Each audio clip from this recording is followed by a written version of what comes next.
And of course, motivation is such a large part of handicapping Week 18. The Vikings still have a playoff berth on the line in their Week 18 matchup with Detroit. Meanwhile, the Lions seem very unlikely to move anywhere in the NFC seeding. They could get to number 2, but they would need both Philadelphia and Dallas to lose, and they're favorites in their matchups. Detroit coach Dan Campbell, though, doesn't seem to care at all. Shocker. To me, this is about winning this game, and we've got, we're going to use our full arsenal here and go win this game. That's the objective here. We got to go finish out strong. We need to go out, play good football, good, clean, solid, competitive football against an opponent that is going to give us everything they've got. And look, they are prideful. They don't like what happened the other night. I know what that is, and so they're going to come back with everything they've got at our place. So we got to be ready to go. All right, ladies and gents, here's what our producers noted us about this game and wanted to kind of steer the conversation toward. The Lions were 2.5-point road favorites earlier this season when these two teams match up. Now they're just 3.5-point home favorites, although Dan Campbell's saying, I'm going to play everyone. I only go 100 miles an hour. So, Joe, if you believe Campbell, does that mean there's some value at 3.5 on Detroit? Campbell strikes me as the type of guy that if he had the 1 seed in a bye, he would still go padded practice every day and play that Sunday, even if he has off. He's a hammer, everything's a nail. I think a lot of this might just be bluster, right? Yep. We're coming out, we're looking to win this game. Why? What's the point? I know what you're thinking, but last week you blew it against Dallas. There's probably some bad feelings with that. You're thinking about the playoffs. You haven't won the division in decades. You finally did it. You're in the playoffs. Start looking ahead to what matters. This Minnesota game means nothing to you. Okay, Dallas isn't going to lose to the Commanders. All right, so go out there, maybe play your starters for a little bit, and then get them out of the game. Because if you go out there and lose a key player, it's going to kill the vibe going into the playoffs, and you're going to get rolled. I would take the Vikings plus the points. I think eventually word comes out here that Detroit's going to be sitting the guys, and that line is going to completely flip. All right, Aaron, here's what I'd say to our friend Joe Fortenbaugh. I remember Dan Campbell last year, and while it is not apples to apples because the Lions knew in Week 18 they weren't going to make the playoffs, but Dan Campbell wanted to establish culture. They had nothing to play for. Let's go out and ruin the year for the Green Bay Packers. And the Lions did just that. My point is, when Dan Campbell's in front of a microphone, Aaron, I trust him. He tells me he's going to play the starters. I believe he's going to do that. We know he is stubborn. Look at the 2-point conversion against Dallas. Even when they got moved back to the 7-yard line, I'm still going for it to try and win this game. So, to me, that makes it seem like there is value on Detroit.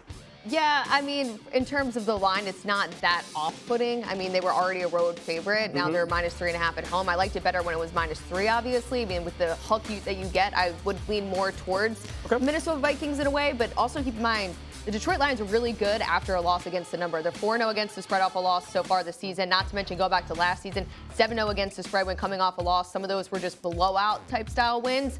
And they're just the better team right now. Yeah.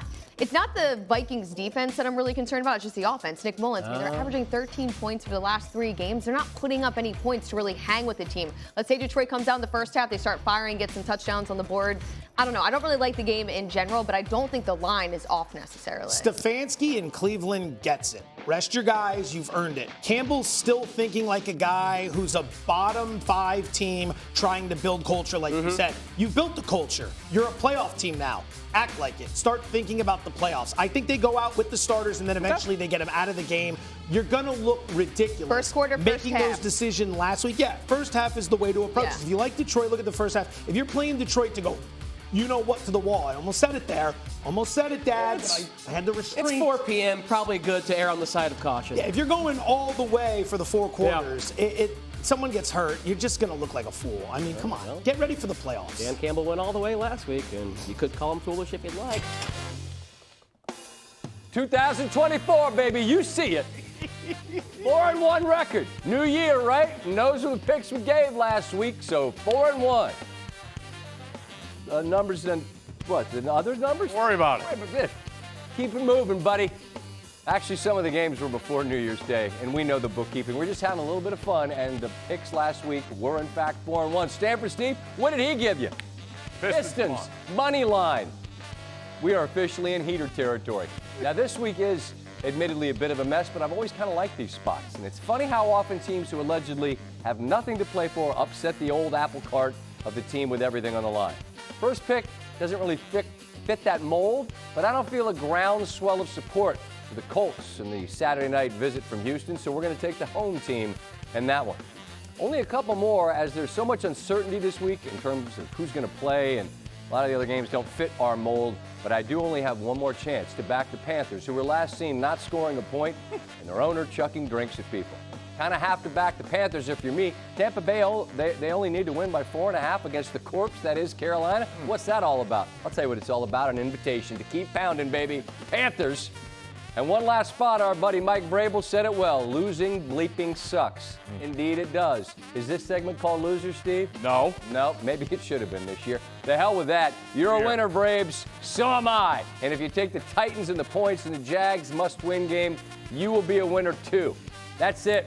3. It's a magic number. The real ones know. Like it. Stanford Steve. There he is. He's good. Okay, I'm here. It's dramatic reveal. Nice. You asked in the meeting, is the Trombone Shorty song going to be longer than the pick segment? Maybe. You're 12-2 in your picks on this show this year. On winners, yeah. That's right. See, Only have one, made the most of it. that's right. No one cares, though. Yeah, they do. No, they don't. Only about game day? Yeah. Hey, 12-2 on this show. Give me another. The Bears, they've been really good to me lately. Yeah. Won 4 of their last 5. Uh-huh. In those 5 games, they're averaging 27 points a game. Playing Green Bay. Yeah. In Green Bay. Just like the Lions last year. They never beat the Packers, it feels like. Oh, that's right. I'll take them. Yeah. Yeah, Bears. There you go. New year. You see it. Yeah, you don't read the fine print. Yeah, Who but- reads that? Don't worry about it. 4-1. 2024. Little 3-pack. Bears. Baker Mayfield officially starting Sunday for the Bucs in their must-win game over the Panthers.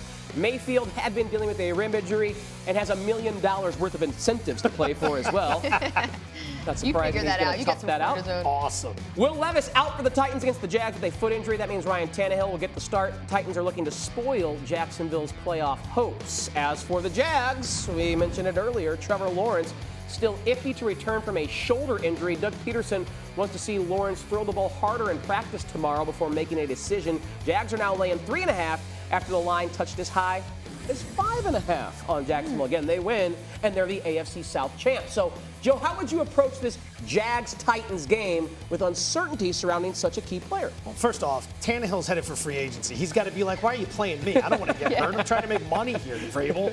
I would be looking at Tennessee here. Okay. Jacksonville, whether or not Okay. Lawrence plays, he's not 100%. On top of that, the Jags don't look well conditioned. They have completely fallen off here at the end of the season. Again, you have these late season, Week 18 scenarios where a team has everything to play for against a team that has nothing to play for. And the team with nothing to play for here is catching more than a field goal at home in a divisional matchup with a head coach and Mike Vrabel, who is going to want to win this game. So I'm not going to be the least bit surprised if Tennessee figures out a way to keep this game close. I would play the Titans here. Interesting. I mean, I know Trevor Thank you. Lawrence. I mean, he's Trevor Lawrence is at least at practice. He's throwing. It's a game time decision. I wouldn't be surprised if it's last second they put him in. Not last second of the game, just he ends up playing in this game. But I'm just more concerned about the Titans offense. Like, they're averaging, last game they had 3 points. It's not good. I Ryan had them Tannehill's last not week. It was putting- terrible. Like, he's not it. I'm worried about the offense being able to put enough points to hang with the Jags in this one. Comes down to it, I pick the Jags just to win because of what's on the line, but I don't have too much faith in the Titans. And a pass is on the table here, too. Yeah, You don't you can have to play the absolutely game. PASS. I sickeningly like Tennessee a little bit. If you can find it, whether it's Lawrence or the backup playing quarterback, Travis Etienne finally found life again last week. Yeah. And so if less than 100% Lawrence or the backup, maybe Doug Peterson tries to lean on Etienne against a run defense that is susceptible. All right, let's talk Texans-Colts AFC South as well. Winner in the playoffs. Loser is not. Erin, what do you make of this? It's another tough game where you're like, oof, I don't know. This is obviously the spread's really tight, -1.5 right now for Houston. But if you look at the money line, I would just take the -120. Gardner Minshew's been so up and down. Yes, in his career, it's a career best 7 wins so far this season. But at the same time, I just think CJ Stroud back in that lineup, knowing they have a lot to play for. I know that they're a young squad and whatnot, but at the same time, I don't know. When it comes down to it, I just feel like I had to pick the Texans based off the defense as well. They're allowing far fewer points, it feels like, than what the Colts are allowing. So if If it becomes a shootout style game, maybe CJ Stroud really balls out. So between the two, again, not my favorite bet on the board. I would just take the Texans on the money line. Number 2 overall pick, rookie head coach, rookie quarterback, roster that looked very inferior, on the road in Week 18 against a divisional opponent, laying points. And that divisional opponent wants to win and has been pretty good this year. Shocking the situation the Texans find themselves. They've earned it. I think the angle here, Mina Kimes was talking about this earlier today. The Colts play a ton of cover 3. CJ Stroud shreds cover 3, okay? Passing prop for Stroud is 257.5 in this game. Probably going to be a close game, so he's throwing for 4 quarters. Last time they played back in week 2, when Stroud was nowhere near as seasoned as he is now, 384 yards against the same defense. And that could help. Just a thought.